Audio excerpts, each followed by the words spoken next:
Ei, pessoal, espero que todos estejam bem, né? Vamos dar início a mais uma aula. Nessa aula nós vamos continuar falando sobre a cinemática escalar. Nós iniciamos na aula anterior, onde nós falamos sobre a velocidade média, alguma das suas variações. Então agora nós vamos prosseguir o nosso conteúdo falando um pouquinho sobre a aceleração média, né? Que é uma grandeza que ela é derivada da velocidade. No final da nossa aula, eu vou resolver alguns exercícios juntamente com vocês e vou estar disponibilizando uma lista de exercícios via formulário, né? Como vocês já estão acostumados a fazer. Então, vamos dar início ao nosso conteúdo dessa aula. Então, nessa aula de hoje, nós vamos falar sobre movimento uniformemente variável. Na nossa última aula, nós falamos sobre movimento uniforme, né? Que era quando a velocidade ela era a mesma em todo o movimento. Então, a partir de agora, a velocidade ela vai sofrer uma variação durante o movimento que nós vamos estudar, né? Essa variação ela é causada devido à aceleração, porque antes, né, na nossa aula anterior, a velocidade inicial do movimento era a mesma velocidade do final do movimento, a velocidade era a mesma, né? Não sofria nenhuma alteração. Então, agora, ela vai variar com o passar do tempo. Movimento uniforme da aula passada, nós chamávamos de MU.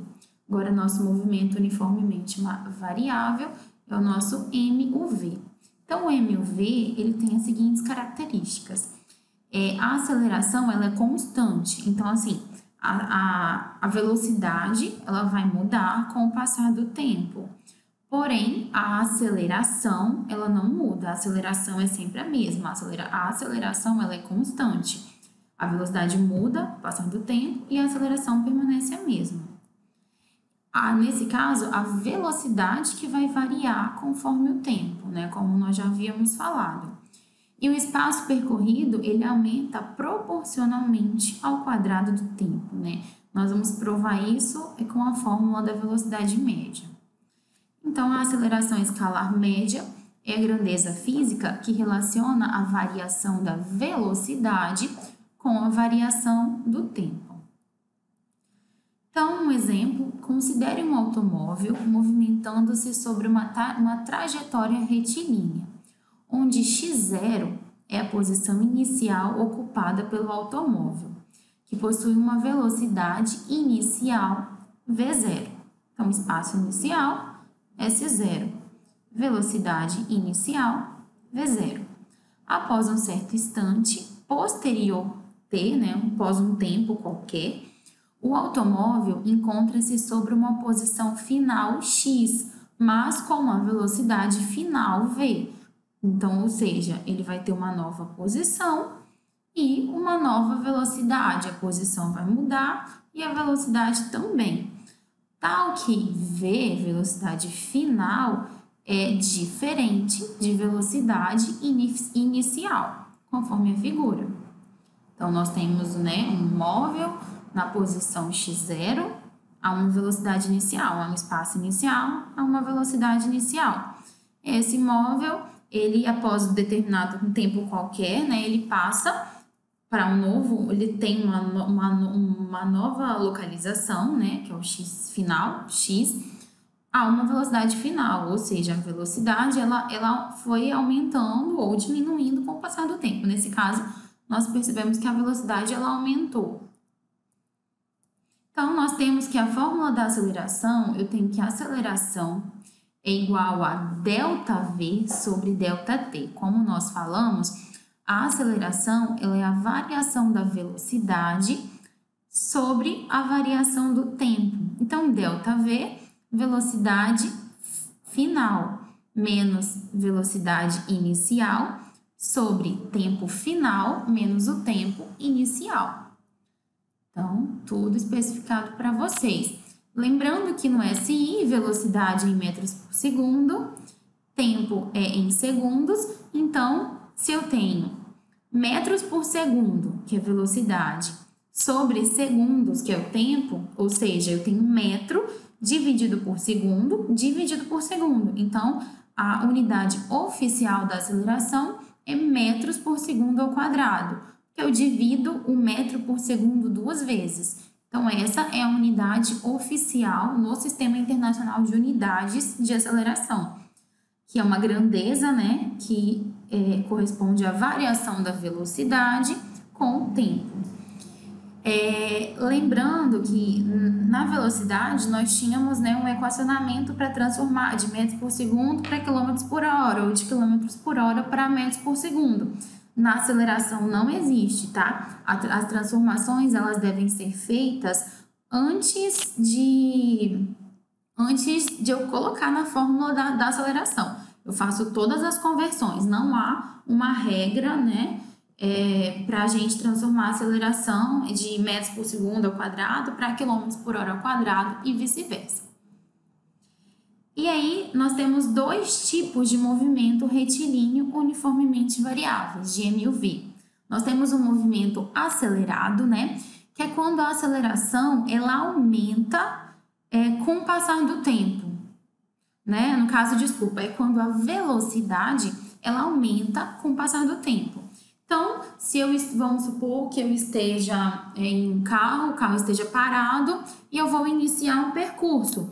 Então, eu vou ligar meu carro, vou acelerar e ele vai começar a andar, né? Então, eu saio da velocidade 0, o móvel estava parado, e ele passa a adquirir, a velocidade dele vai aumentando com o passar do tempo. Então, esse tipo de movimento é um movimento acelerado. Nós também temos o movimento retardado, que é quando o movimento, quando a velocidade, ela diminui com o passar do tempo. Então, ou seja, quando ocorre uma desaceleração. Pensem, eu estou viajando numa rodovia 100 km por hora, e aí eu tenho, no meio do caminho, eu vejo que tem um buraco. E aí eu freio o meu carro, né? Então, ou seja, eu estava até eu parar. Então, eu estava inicialmente a 100 km por hora, acionei o freio do carro e o carro parou. Então, a minha velocidade inicial, ela é maior que a minha velocidade final. Nesse caso, eu vou ter um ΔV negativo. Quanto no movimento acelerado, a minha velocidade final, ela é maior que o meu movimento inicial. Então, eu vou ter um ΔV positivo. Então, movimento acelerado é quando algo está acelerando, ΔV positivo. Quando eu tenho um movimento retardado, é quando algo está freando, está desacelerando, né? Então, o meu ΔV, ele é negativo. Então, só para vocês relembrarem, atenção, movimento acelerado, o módulo da velocidade aumenta com o passar do tempo. E retardado, o módulo da velocidade diminui com o passar do tempo. E aí nós temos algumas funções horárias, né? Além da fórmula da aceleração, existem algumas outras fórmulas que nós podemos usar para facilitar a resolução de problemas, né? Uma delas é a equação horária da velocidade. Essa equação horária, ela permite saber a velocidade instantânea da partícula em determinado tempo, né? Então, que nós novamente voltamos com o nosso exemplo, né, inicial, então, a nossa equação horária da velocidade, ela é V, velocidade final, é igual a V0, velocidade inicial, mais a aceleração vezes o tempo. Ela nada mais é do que a fórmula da aceleração manipulada, tá, gente? Eu peguei a fórmula da aceleração, eu abri a fórmula, manipulei e cheguei nessa fórmula. Eu obtenho o mesmo valor. Como nós tínhamos a equação da posição, né? Lá em velocidade média e a fórmula da velocidade média, aqui nós temos a equação da aceleração mais a equação horária da velocidade. Vocês utilizem aquela que ficar melhor para vocês. Vocês jogando na equação horária da velocidade é bem tranquilo, né? É bem mais prático, julgo eu, né? Nós temos também a equação horária da posição, que ela permite, então, determinar a posição de uma partícula durante um intervalo de tempo. Vamos supor que no exercício que eu esteja fazendo, eu preciso determinar a posição. Como nós podemos voltar, né? Aqui na equação horária da velocidade, em momento nenhum eu tenho a posição do móvel, eu considero a posição dele. Agora, na equação horária da posição, eu considero a posição do móvel. Então, o que vai determinar qual equação eu vou usar, qual vai ser melhor para eu usar, vai ser o que o exercício me pede. Se o exercício não me fala nada de posição, então eu não tenho nada porque utilizar a equação horária da posição. Eu posso utilizar a equação horária da velocidade ou até mesmo a fórmula da aceleração, né? Já agora, quando o exercício me pede algo relacionado à posição do móvel, então eu posso utilizar a equação horária da posição, que essa fórmula aqui alguns conhecem como o famoso sorvetão, né? Essa primeira parte aqui, ó, é aquela fórmula que nós vimos em velocidade média, né? Nós tínhamos visto o sorvete, que S espaço final é igual a S0, espaço inicial, mais velocidade inicial vezes o tempo. Então, essa primeira parte, nós havíamos visto ela em velocidade média. O que acontece? Agora, nós vamos acrescentar agora em aceleração, né?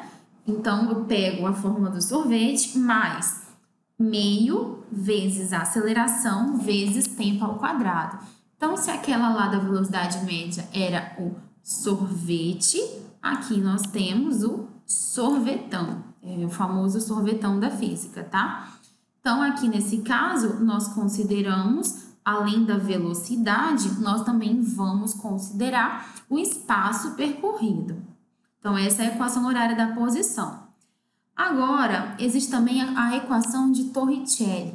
Ela relaciona o deslocamento com a variação da velocidade sem a necessidade do tempo.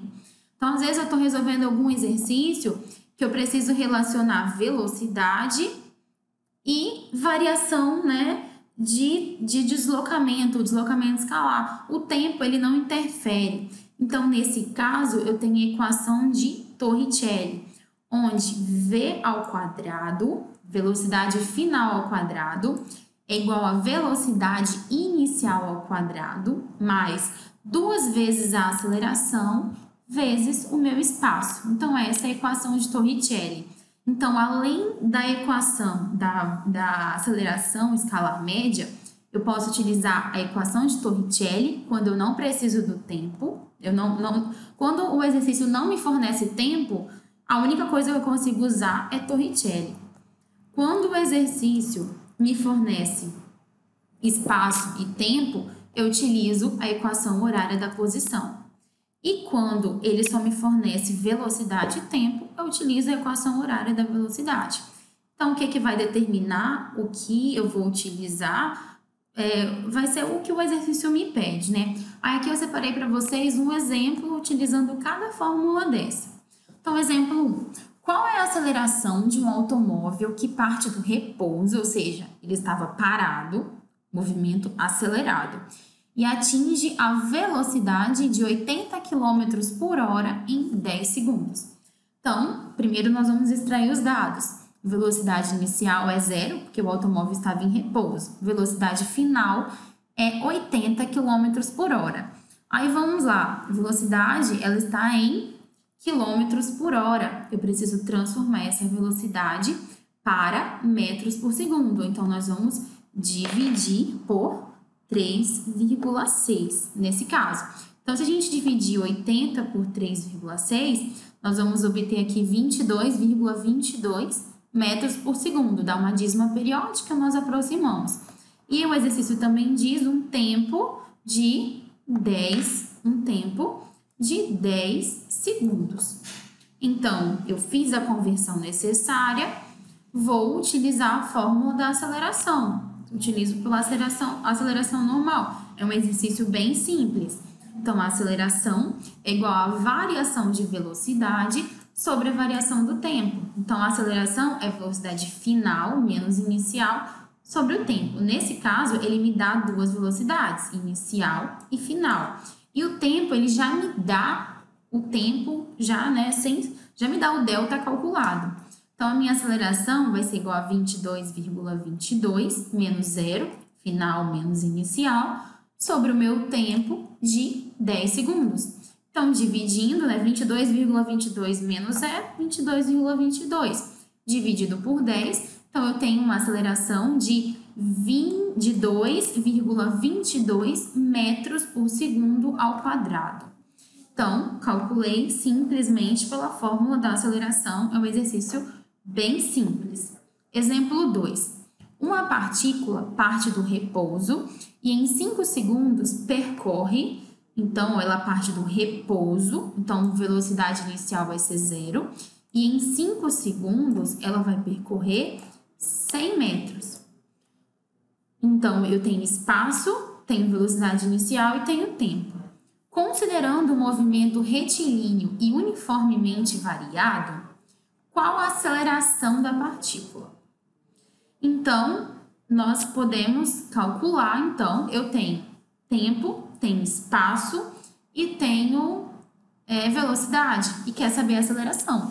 Então, nesse caso, eu posso calcular, então, utilizando a fórmula do sorvetão, né? A equação a equação horária do espaço, onde meu espaço, variação de espaço é de 100 metros, a minha variação de tempo é de 5 segundos e ela parte do repouso, velocidade inicial. Na equação do espaço, ela não vai envolver aqui a minha velocidade final, né? Ela não considera. Por quê? Ela joga, eu pego aqui, ó, onde estaria S é igual a S0 mais V0 vezes T mais meio vezes a aceleração vezes o tempo ao quadrado. Aqui, nesse caso, ó, ele fez o ΔS. O S0 que estava do lado de cá, ele jogou para cá e fez o ΔS.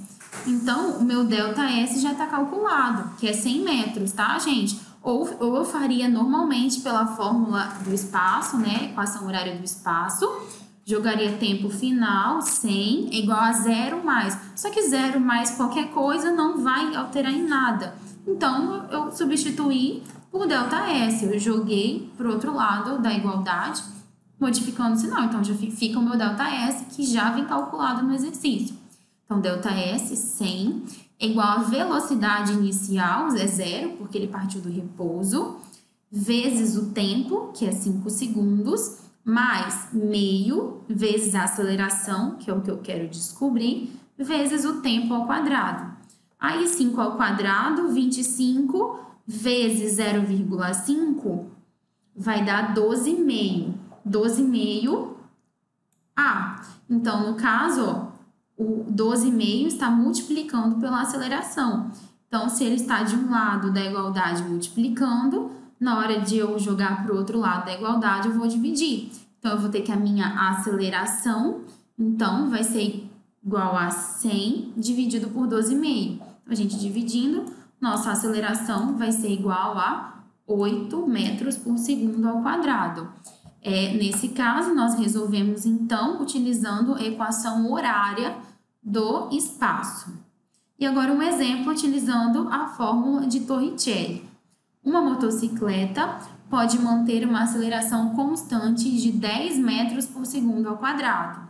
Então, já tem uma aceleração, ó, 10 metros por segundo ao quadrado. A velocidade inicial de um motociclista que deseja percorrer uma distância de 500 metros em linha reta, chegando ao final com uma velocidade de 100 metros por segundo é d. Então, ele me fornece espaço, aceleração e velocidade final. Ele não fala nada sobre tempo. Então, todas as vezes que eu não tenho tempo, eu utilizo, então, a equação de Torricelli. Equação de Torricelli, velocidade final ao quadrado é igual a velocidade inicial ao quadrado mais 2 vezes a aceleração vezes o deslocamento, o espaço. Então, V vai ser 100, ΔS vai ser 500 e A vai ser 10. Então, substituindo na equação, eu vou ter que 100 ao quadrado é igual a V0 ao quadrado, que é o que eu quero descobrir, né? A velocidade inicial, mais 2 vezes a aceleração, 10, vezes o meu espaço, 500. Então, 100 ao quadrado, 10.000, é igual a V0 ao quadrado, mais 2 vezes 10 vezes 500, 10.000.